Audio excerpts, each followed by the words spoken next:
श्री स्वामी समर्थ स्वामी शिवा मार्ग या माझ्या यूट्यूब चॅनलवर सर्वांचं मनापासून स्वागत आहे.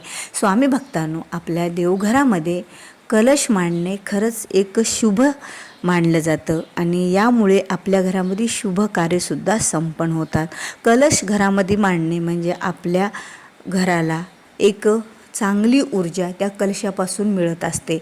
म्हणजे आपण जे काही त्या कलशामध्ये नेहमीच पाणी भरून ठेवलेलं असतं आणि देवघरामध्ये कलश स्थापना करणे एक तर कल्पवृक्ष म्हणजे नारळ आणि जे पाणी आपण ठेवत असतो तांब्या भरून आणि जे काही पाने त्यावर ठेवतो, धान्य ठेवतो कलशाच्या खाली, या सगळ्या गोष्टी शुभ असतात. शुभ दिवशी तुमच्या देवघरामध्ये तुम्ही जर कलश स्थापना करायला सुरुवात केली तर खरंच आपल्याला प्रत्येक गोष्टीमध्ये म्हणजे नशिबाची साथ मिळते. बघा, एखाद्या वेळेस आपण भरपूर कष्ट करतो, मेहनत घेतो, पण त्या मेहनतीला, कष्टाला आपल्याला त्याचा मोबदला मिळत नसतो. म्हणून देवघरातला जो कलश आहे तो शुभ मानला जातो. देवाला आवडत असणारा हा कलश स्थापना म्हणून प्रत्येकाच्याच घरामध्ये शुभ असलेला कलश हा आपल्या देवघरामध्ये मांडायलाच हवा. आता बघा, कलशावर जो नारळ असतो तो नारळ आपण बरेच दिवस ठेवत असतो. कधी कधी आता प्रत्येकाचा एक नियम असतो. कुणी 5 वार झाले म्हणजे तुम्ही शुक्रवारी किंवा मंगळवारी कलश मांडत असाल तर कुणी 5 शुक्रवार झाले, कुणी 1.25 महिना म्हणजे, किंवा कुणी 11 शुक्रवार झाले, 11 मंगळवारी, ज्या वारी तुम्ही मांडत असाल ते झाल्याच्या नंतर एक नियम असतो की मग मला तो नारळ बदलायचा आणि दुसरा नारळ ठेवायचा. पण बघा, तुम्ही ज्या वेळेला कलशावर नारळ मांडताना तो नारळ जोपर्यंत त्याच्यामध्ये पाणी असेल, हालत असेल तोपर्यंत ठेवा. जोपर्यंत ते नारळ वाळून गेलेलं आहे, खूप सुकून गेलेलं आहे, त्यामध्ये काही आहे का नाही माहीत नाही सर्व, आणि तसा नारळ जर तुम्ही कलशावर मांडत असाल तर खरंच तो अशुभ मानला जातो. त्यामुळे नारळ हा कधीबी असं नाही की तुम्ही मग 5 नियमानं बदलायचा म्हणून. ज्या वेळेला नारळ असा तुम्हाला खूप वाळलेला वाटेल, म्हणजे तो सुकल्यासारखा वाटेल, त्यावेळेला निश्चितच तुम्ही नारळ बदला. पण आता प्रत्येकाचा एक नियम असतो आणि त्या कलशावर ज्या वेळेला कोंब येतात बघा, खूप दिवस नारळ राहिलं आणि ते मधात जर ओला असेल तर कलशाला, नारळाला कोंब यायला सुरुवात येते. आता काही जणांना एक शंका मनात पडते की बाबा, कलशावरच्या नारळाला कोंब आला, मग तो नारळ मध्येच आम्ही बदलावा का?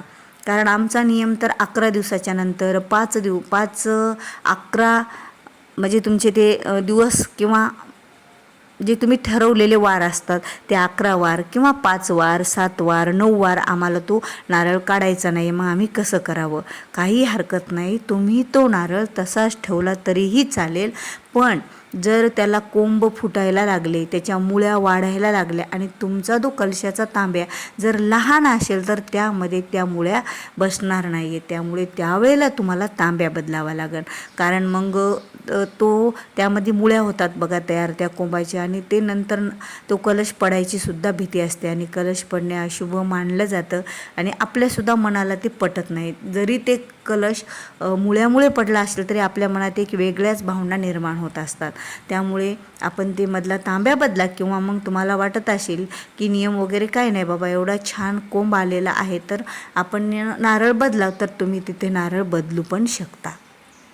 पण अनेकाची भावना असते की त्या नारळाचं करायचं काय आणि कोंब येणं शुभ का अशुभ. बघा, ते नारळ तर तुम्ही तुमच्या अंगणामध्ये जर जागा असेल तर लावू शकता, किंवा तुमच्या एखाद्या कुंडीतसुद्धा तुम्ही ते नारळ लावू शकता आणि तुमच्या शेतात नंतर त्या नारळाचं झाड तयार होण्यासाठी लावू शकता. पण बघा, पण कलशावर येणारं नारळ जर तुम्हाला अशुभ वाटत असेल तर बरेच जण ते नारळ पाण्यामध्ये सुद्धा विसर्जित करतात. पण तसं करायचं नाही आहे, कारण नारळाला कोंब येणं हे शुभ आहे. कारण बघा, एक कल्पवृक्ष आहे नारळ म्हणजे, आणि त्याला कोंब येणार आणि त्याच्यानंतर त्याचं झाड तयार होणार, म्हणजे त्या नारळाला झाड तयार झाल्याच्या नंतर अनेक असे नारळ लागणार, फळं लागणार, म्हणजे हे शुभच होणार ना. कोणतीही चांगली गोष्ट घडत आहे, अनेक फळं येत आहेत, आणि म्हणून तर देवाने तुमच्या देवघरातल्या कलशावर तो कोंब आलेला आहे. कारण तुमचं जीवनातसुद्धा अनेक फळे येणार आहे, तुमच्या कष्टाचं चीज होणार आहे. तुमच्या घरात शुभ कार्य असो किंवा तुम्ही ज्या कार्यामध्ये विजय प्राप्त करून घेणार असाल, यश प्राप्त तुम्हाला पाहिजे असेल तर ते तुमचे सगळे कार्य पूर्ण होत असतं, असा हा कलशावरचा नारळ कुंभ आलेला दर्शवतो. म्हणून तो शुभ कधीही होऊ शकत नाही. पण तुम्ही जर तो कलशावरचा नारळ फोडला कोंब आलेला तर ते मात्र अशुभ असतं. कारण ते कोंब आला म्हणजे त्या नारळाचं झाड होणार आहे आणि त्या झाड होण्याच्या अगोदरच तुम्ही ते झाड नष्ट करत आहात. कारण झाड वाढवणे, झाड लावणे हे सुद्धा आपल्याकडून एक पुण्याचं काम होत असतं आणि तिथे जर तुम्ही तो नारळ फोडला तर मात्र आपल्याला अशुभ संकेत आहेत. म्हणून कोंब येणं शुभ आहे, पण कोंब आलेलं नारळ फोडणं मात्र खरंच अशुभ मानलं जातं. आता तो नारळ कुठे लावावा हाही प्रश्न पडतो. मग तुम्ही तुमच्या शेतात लावा, तुमच्या घरातल्या कुंडीत लावा. मग आता कुंडीत किती दिवस नारळ राहणार? मग अंगणात तुमच्या जागा असेल घराच्या आजूबाजूला तर तिथे लावा. आता अंगणात पण आम्हाला जागा नाही आहे, शेत पण आम्हाला नाही आहे, आम्ही लावू शकत नाही, तर तुम्ही एखाद्या मंदिरामध्ये नेऊन बघा, मंदिराच्या आजूबाजूला अनेक झाडे लावली जातात ज्या मंदिरात, तिथे नेऊन जर तुम्ही हे झाड लावलं म्हणजे तो नारळ लावला कोंब आलेला तर याचंसुद्धा पुण्य तुम्हाला अगणित असं प्राप्त होईल. कारण देवाच्या मंदिरामध्ये तुम्ही जर कोंब आलेलं नारळ लावत असाल झाड स्वरूपात तर खरंच एकतर झाड लावलेलं पुण्य आणि दुसरं देवाच्या दारात कल्पवृक्ष लावलेलं पुण्य, या दोन्हीचं पुण्य आपल्याला अगणित असं प्राप्त होत असतं आणि यामुळे आपले जीवन हे सुद्धा सुरळीत चालत असतं. तर महिलांनो, खरंच काही घाबरायचं कारण नाही. जर तुमच्या कलशाच्या नारळाला कोंब फुटत असेल तर हे शुभच आहे, अशुभ काही नाही आहे. तर तुम्हाला माझा व्हिडिओ आवडला असेल तर व्हिडिओला लाईक करा, जास्तीत जास्त महिलांपर्यंत हा व्हिडिओ तुम्ही शेअर करा, जेणेकरून त्यांनासुद्धा या गोष्टीची माहिती मिळेल. आणि जर माझ्या चॅनलवर तुम्ही नवीन असाल तर चॅनलला सबस्क्राईब करा, कारण असेच नवीन नवीन माहितीपूर्ण व्हिडिओ तुम्हाला माझ्या व्हिडिओवर ऐकायला पाहायला मिळतील. तर भेटूया पुन्हा अशाच एका नवीन माहितीपूर्ण व्हिडिओसोबत. तोपर्यंत बोलत राहा श्री स्वामी समर्थ. जय जय स्वामी समर्थ.